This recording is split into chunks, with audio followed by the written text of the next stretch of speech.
Hello there. Welcome into this week's edition of the SAU MirrorAthletics.com Coaches Show. I'm Jacob Pumphrey, and joining me this week is SAU women's basketball coach Julio Pacheco. Coach, thanks for joining us. Thanks, Jacob. Thanks for having me. It's been a while since we've been able to talk to you. Your teams went 2-2 over the stretch since our last show. First off, let's talk about the two wins that you've had. A road win in Arkadelphia against Ouachita Baptist, Yes. and then a home win against East Central. Kind of really two grindy wins, especially the OBU game where you had to battle back from behind to take the lead, and it finally pulled away with the win. And then an East Central team that just kind of was just scratching and clawing and hanging around. You were finally able to close the door. Right. Kind of talk to us about those two wins. Well, OBU is always a difficult team to play. Coach, Crowder's been there forever. I have much respect for him. He does a great job with the kids. They always play hard at home. Also, he plays a very unique style. They play the Princeton offense, which is, it requires a lot of preparation from us coaches to get ready for that system. We were able to really neutralize OBU with a few things we did on defensively, especially our half-court press, which has been extremely good for us. I think it lifted us not only the OBU game but the Henderson game too. That the players are understanding that we gotta change rhythm and change things once we play good opponents, because those teams they practice those things every day, and they'll take shots they're used to within their system. So it's been something good that's been consistent for us, that we've been changing defenses, and we're going to continue to do that. Against the East Central game, it was a game that we bounced back from a tough loss, but I was proud of the players that they came out and played a good game, especially down towards the end of the game. It was, of all the games we played throughout the year, I don't think the energy was the highest, but we also, we were professional and we showed up and just execute the game plan and finish the game. I feel like we controlled the game mostly for the most part of the game. So, but excited. There were two important wins for a record for this season. You talked about two tough losses, one to Harding and then one to Southeastern Oklahoma. Kind of in between was the East Central win. Yeah. As important as those two wins were that you just talked about, I guess not that losses are important, but what can you take away from losses to those two very good teams? Yeah.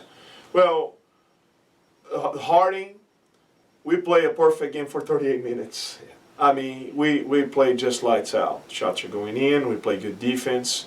We had Harding down by 16 points at one time, and a lot of people will always focus on, of course, the loss. And sure, we're in the business of winning and losing games, but there are a lot of positive things that came out of that game. Not too long ago, Harding was a nationally ranked team, and here we are really giving a completely hard time to Harding for them to overcome a big deficit, And credit to Harding, they never gave up. I think our girls, they got to the position that we were very comfortable in the game, but you should never get comfortable. I mean, we got comfortable, and then that's when our guard went down, and then we gave them that one little window, the one little gap that they jumped in and slipped right through our hands. But, I think there are positives. We felt good about the way we play, and we felt like Harding is not an unbeatable team. I mean, they're beatable. I mean, it's doable for us to, go there and, make something special. Versus Southwestern Oklahoma this past Saturday, I believe that was the worst performance all year long. Had a good first half where, we kept the game tight.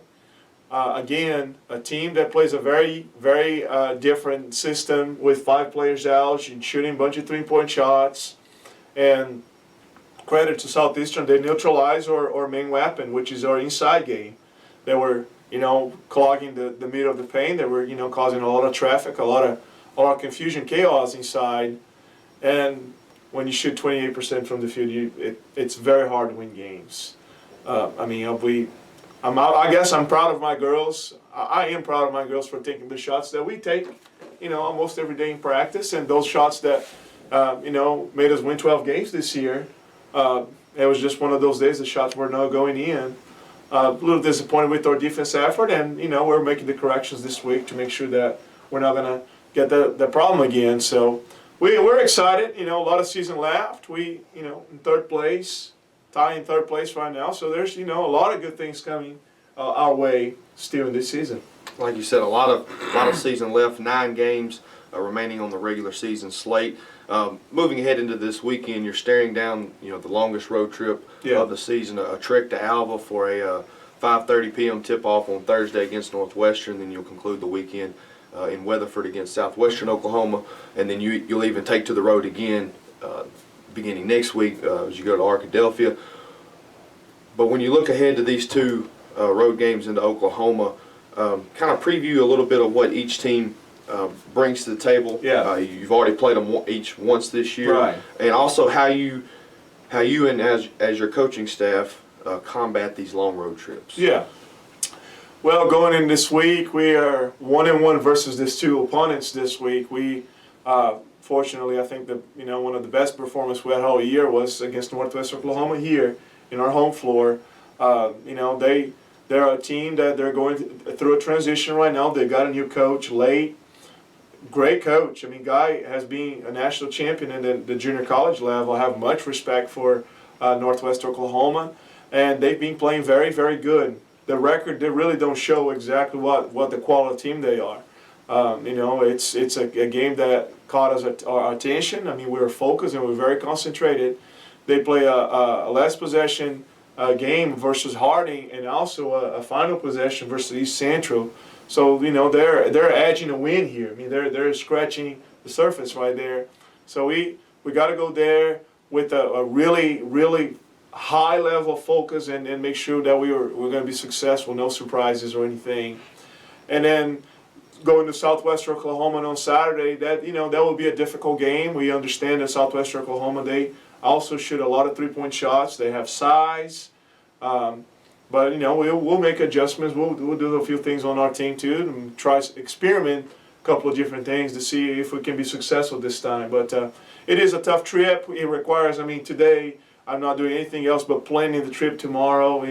We got to do logistics. You know, thank goodness we have good guys on the men's staff. We work so well together, and that's a blessing there too. You know, that we get to work together and stuff. But it requires a lot of planning and a lot of you know, preparation on us coaches to get everything ready for the players to, you know, for the long journey up to Alva. So the Lady Mirage will begin a 3-game road trip this Thursday with a 5:30 p.m. tip-off against Northwestern Oklahoma in Alva. Be sure to check out MirageAthletics.com for all pregame and postgame updates, as well as Coach's Show with Coach Pacheco. Coach, best of luck. Thanks, Jacob. Thanks, guys. Appreciate it.